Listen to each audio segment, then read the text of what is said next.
Oi, tudo bem com vocês? Desculpe essa bagunça da minha pessoa, mas é porque saí da academia e agora eu tô fazendo o quê? Um ovo mexido, porque a pessoa é brasileira. Eu quero ver se eu coloco você em um lugar pra dar uma melhorada, só não cai. Gente, eu tô ficando maravilhosa. Ai. Fazendo um ovo porque hoje eu me dei o luxo de fazer um cuscuz. E com ovo, né? A dieta, assim, vou ter o quê? Uns 3 ovos. Tá lindo, tá lindo. Mas, assim, eu quero conversar uma coisa com você. Olha minha panela. Minha cozinha tá linda. Spray pra fritar as coisas. E é isso, olha um prato de predeiro, que não sei mais nem falar. Ui, que orgulho. Nossa, gente, ai, não tem coisa melhor do que ter suas origens. Deixa eu... Peraí.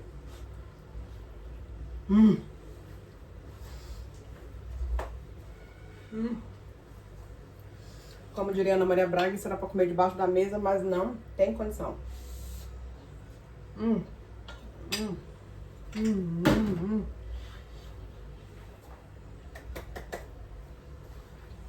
Desculpa aí. Mas essa é uma realidade.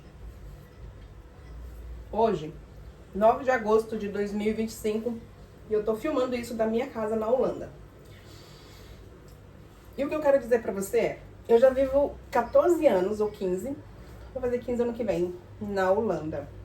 Saí do Brasil com 24 anos de idade pra casar. Ai, conheci uma pessoa no Brasil ainda, eu estava no Brasil, e eu conheci essa pessoa através de um amigo.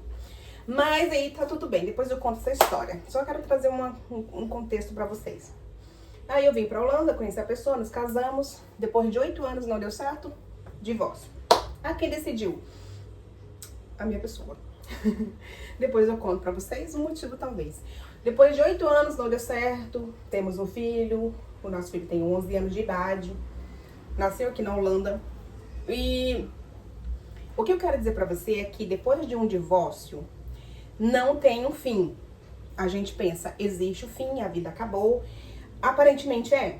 Quando eu tava no processo do divórcio, você está longe de casa, é muito difícil, porque você tá o quê? Você tá sozinha. Você não tem apoio de ninguém. Independente, tudo que você vai ouvir é, ai, melhor com ele do que sem ele. Ai, você não vai dar conta, como é que você vai fazer? E eu também não sabia como fazer. Porque eu vivendo 8 anos, né, do relacionamento, 8 anos, eu não sabia viver no próprio país que eu tava vivendo. Não falava o idioma, não tinha um trabalho, porque era totalmente dependente do meu ex-parceiro. E era uma dependência miserável, desgraçada. Ah, mas não sei o quê. Vou dizer uma coisa pra vocês, existem homens bons, existem relacionamentos bons.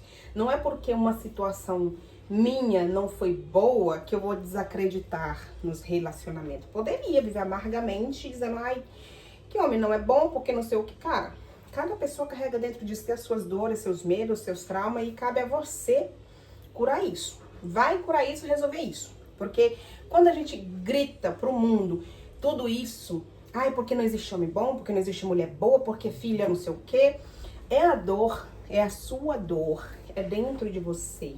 Tudo que você gostaria de ser acolhida, de ser apoiada. Mas o que eu posso te falar? Que dentro de tudo isso, existe uma terapia, existe um processo, mas o primeiro processo é do reconhecimento de quem eu sou, de quem eu era, para onde eu quero ir, quem eu sou, quem eu me tornei depois de mãe, quem eu me tornei depois de casada, quem eu me tornei depois que eu mudei de país, aonde estão as minhas origens, onde eu pertenço. Então era isso, o meu problema era não pertencer, não saber onde era o meu lugar no mundo. A sensação era de que deve existir um lugar melhor do que esse aqui que eu tô vivendo. Mas sabe o que é isso? Os medos, essa inconstância que você tá vivendo, não te deixa ter percepção da vida e nem do que tem de melhor na vida. Porque sim, existem coisas boas na vida e existem situações, experiências que a gente vai passar por elas, que é necessário passar por aquilo e eu aprender com aquilo. Então, assim, eu sempre fui uma pessoa que nunca me deixei vencer. Mas também era a pessoa que estava no lugar, desculpa, era a pessoa que estava no lugar do conforto. E até fazer um processo com uma amiga terapeuta que descobri que até esse processo de conforto, ele também pode ser bom. Mas no bom sentido de que não tá bom pra mim. Mas tá gerando conforto. O meu trabalho tá gerando conforto. O meu relacionamento tá gerando conforto. Essa vidinha que eu tô tá gerando conforto. Sendo que no meu inconsciente, não tá. Não é isso que eu quero ir muito além. E até perceber que ficar sentada no meu sofá o dia todo, que eu poderia estar estudando com o tempo que eu tenho para estudar, aprender o idioma, tava ótimo, tava perfeito. Só que isso não tava me gerando oportunidades para onde eu queria chegar. Ah, Elisa, como assim? Eu fui uma pessoa que já trabalhei com limpeza e ainda trabalho. Tem uma casa de uma cliente só. Mas eu trabalhei com limpeza quase desde quando eu cheguei na Holanda. Eu trabalhei com limpeza. Fazia uma faxina aqui, outra ali. Mas depois do divórcio, eu fazia constantemente. E isso me dava agonia. Porque era cansativo, era exaustivo. E eu pensava, eu quero fazer outra coisa diferente. Mas devido o meu cômodo, a minha dependência de ter alguém ali comigo, eu não precisava. Inconscientemente eu pensava, eu não preciso falar o idioma, eu não preciso aprender nenhum outro idioma, eu não preciso ir pra escola, eu não preciso fazer nada. E eu com vontade de ir num café não podia, porque eu não falava o idioma e ficava com medo das pessoas não me entenderem e não ia. E eu achava que eu era antissocial. Não era antissocial. Apesar que eu não gosto muito de gente, mas tudo bem. Isso não tem nada a ver com as possibilidades de um lugar melhor, de um trabalho melhor, de conversar com pessoas, de ter essa vida de prosperidade. De que essa vida de prosperidade é de você estar em contato com outras pessoas. E tudo bem, a gente sofre traumas com muitas experiências, com muita gente, mas isso não significa que não existe gente boa. Não significa que o mundo e que Deus, o universo, a espiritualidade, Jesus não vai colocar pessoas boas no teu caminho. Mas enquanto você ficar nesse pensamento de que nada de bom acontece na sua vida, que as pessoas são mais porque são filha da puta, que não sei o quê, nada vai acontecer mesmo. E eu aprendi muito depois do meu divórcio. Aprendi muito com as pessoas. Eu já era uma pessoa antissocial. Depois do meu divórcio, com as pessoas que eu conhecia ao meu redor, eu fiquei um pouco mais antissocial. Não é antissocial, é mais segura. É mais tipo assim, fica aí que eu fico aqui. Eu acho que esse aqui esse é teu espaço, esse é meu espaço, então eu acho que vai ser bom. Até eu ter liberdade de saber quem é aquela pessoa e aquela pessoa saber quem eu sou. E ela permanecer no meu espaço, assim como eu vou permanecer no espaço dela e respeitar o espaço dela. Isso a gente não aprende da noite pro dia. Isso gera tempo e consciência para entender isso. E eu não aprendi sozinha. O nosso mal é achar que a gente aprende tudo sozinho. E a gente não aprende nada sozinho. Sabe aquele negócio de eu não preciso de ninguém? Precisa sim, meu anjo. Você precisa. Você precisa sim. Até Satanás precisa de gente para trabalhar para ele. Imagina você. Tá entendendo? Nós somos seres humanos que somos sociais. Somos pessoas que precisamos dessa convivência. E aí o que eu posso trazer? Com o divórcio eu imaginava, não vai dar certo, é melhor ficar, porque aqui tá bom, tá seguro, não sei o que vai ser, documentação, filho, tô sozinha. Mas aí eu falei, vai dar certo. Nem que eu mude pra casa não tenha nada. Teve pessoas que me ajudaram, teve pessoas que estiveram ali junto, sou muito grata, porque Jesus, a espiritualidade, coloca as pessoas no teu caminho pra te ajudar naquilo que tu precisa, entende? Só que algumas pessoas nunca vão entender que nós somos servos, que nós estamos aqui para servir o outro. E quando a gente serve o outro, de alguma forma, a espiritualidade, ela tá vendo dentro de você e ela vai te retribuir conforme aquilo que tá dentro de você. Com aquilo que você depois vai refletir para fora, sabe? E aí algumas pessoas não entendem isso. A gente não entende. A gente entende que, se eu fizer isso muito árduo, Deus vai me dar aquilo. Não é sobre isso. É sobre fazer com sua livre, espontânea vontade, por amor, por agrado. E sim, você vai ser retribuído, que ninguém tá aqui para trabalhar de graça, certo?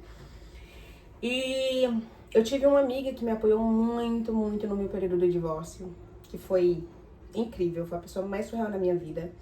fico emocionada por falar nela. Hoje a gente já não tem mais contato, mas tudo bem, acontece. E, assim, você não recebe esse apoio que você quer. Pelo contrário, os olhares são bem diferentes. As ideias das pessoas são diferentes sobre você, sobre o que você se torna depois que você se divorcia, porque porque uma mulher casada, ela é uma santa, mas depois que ela se divorcia, ela é uma puta. É uma coisa que não entra na minha cabeça, que tipo assim, minha filha, tá entendendo? Não entra. Então o olhar é totalmente controverso, é diferente. Então você leva muitos olhares, você leva muita conversa. As pessoas que pareciam ser seus amigos, elas começam a desconfiar de você. Então é uma coisa que é estranha. Pra quem tá se divorciando, eu digo isso pra você, é o seguinte: fique firme. Não se importa com as pessoas, manda tomar no cu, é o resto e pronto. Foda-se, segue sua vida, porque só você sabe dos seus problemas, das suas lutas, das suas dificuldades. Porque você passa sozinho, a gente chora sozinho. E quando a gente tem um filho, meu filho, ai, é o que nos dá mais garra. Eu não sei uma pessoa divorciada, solteira, sem filhos. Não sei como é que é a história, porque eu não sei. Eu só sei a minha, porque eu tenho filho. E através desse meu filho, eu penso o seguinte: a vida, ela continua. Independente, talvez, se eu tivesse meu filho ou não, ela continua. E eu preciso seguir o ritmo da vida. É um game essa vida. Eu falo pro meu filho que a vida é um game. Assim como ele joga, eu falei, como você joga um game... e você fica lutando para chegar no melhor lugar que você quer, a vida é a mesma coisa, meu amor. Essa vida é um game. A gente é um avatar e a gente tá lutando para chegar no melhor lugar que é pra gente chegar. E que a gente talvez não precisa tanto de esforço, porque tudo tá ali pra gente. Mas o nosso inconsciente, as nossas crenças, esses medos que a gente tem, a nossa cultura também diz muito sobre a gente. Diz muito sobre o que a gente aprendeu. Também fala também sobre a escravidão das pessoas, do que acontece no mundo, do lugar que eu posso ir, do lugar que eu não posso ir. Aquele lugar não me pertence, eu não mereço comer isso aqui porque a minha mãe não comeu, eu não mereço entrar naquele shopping que é muito caro porque não é pra mim, por causa da minha cor, por causa de... As nossas crenças nos limitam a viver o melhor de Deus na nossa vida e o melhor que é pra gente. Não é pela força. Pode até ser, porque a Bíblia fala que o céu é pela força, né? Mas é pela sua vontade de existir, de querer mostrar que você é um ser que veio para viver o melhor e que esse game, quem tem o controle desse game é você e que você vai passar dessas etapas mesmo com as dificuldades. Porque uma hora nesse game você vai cair no buraco, mas depois você dá um pulo, um salto, você tá lá em cima de novo. E você tem que entender o que eu aprendi ali. Eu fiquei um tempo ali, o que eu posso fazer? Aonde eu posso me estruturar? Qual a minha base? Qual a minha estrutura? Qual a minha força? É sobre isso. A gente aprende muito sobre isso. Acho interessante porque na Bíblia, Jesus, quando passava pelos momentos de angústia, ele ia orar e ele ia orar sozinho. Ele ia para um monte sozinho. E até nos momentos que os dos discípulos precisavam ir com ele, eles estavam dormindo. E Jesus entendia que era o processo da pessoa. Entende? Sem essa autocobrança. E Jesus ia lá, orava, pedia ao Pai. É sobre isso. É sobre quando você não conseguir mais, você orar. Olhar para o céu. E falar, eu posso, talvez você pode até dizer, eu não acredito que exista algo maior em cima, mas se existe algo maior aqui em cima, eu tô aqui e eu preciso de você. Então, todo esse período da minha vida, eu tenho percebido o quanto Jesus e a espiritualidade tem sido boa comigo. E depois que você passa por esse processo e você olha pra trás e você pensa, cara, como a gente é ingrato. Como a gente é um ser humano, assim, tão medíocre, tão pequeno, que não consegue nem contemplar as pequenas coisas. Porque, aparentemente, para o mundo, para as pessoas, as pequenas coisas, elas não valem nada. As grandes companhias é que são importantes. As pequenas pessoas, não as pequenas pessoas, mas o seu grupo pequeno de pessoas, eles não é importante para o mundo. O que é importante para o mundo é você mostrar essa grandeza de fartura, e não é sobre isso. A grandeza de fartura é você estar tão confortável dentro da sua pele, dentro do seu espaço, E dentro disso você ser próspera com quem tu tá, compartilhando a tua vida, os teus momentos, as tuas ideias, os teus planos, isso é uma fartura, isso é uma abundância, isso é uma prosperidade que a gente não entende. A gente entende prosperidade como dinheiro, tudo bem, faz parte, a gente aprendeu sobre isso, mas a maior prosperidade da vida é isso. É esse compartilhar da vida com o outro, aprender com o outro, dividir com o outro. E a gente tá ali convivendo, aprendendo tudo isso. E assim a gente vai crescendo como ser humano e o outro vai crescendo como a gente. É sobre isso. A vida, ela pode ser muito mais simples do que a gente imagina.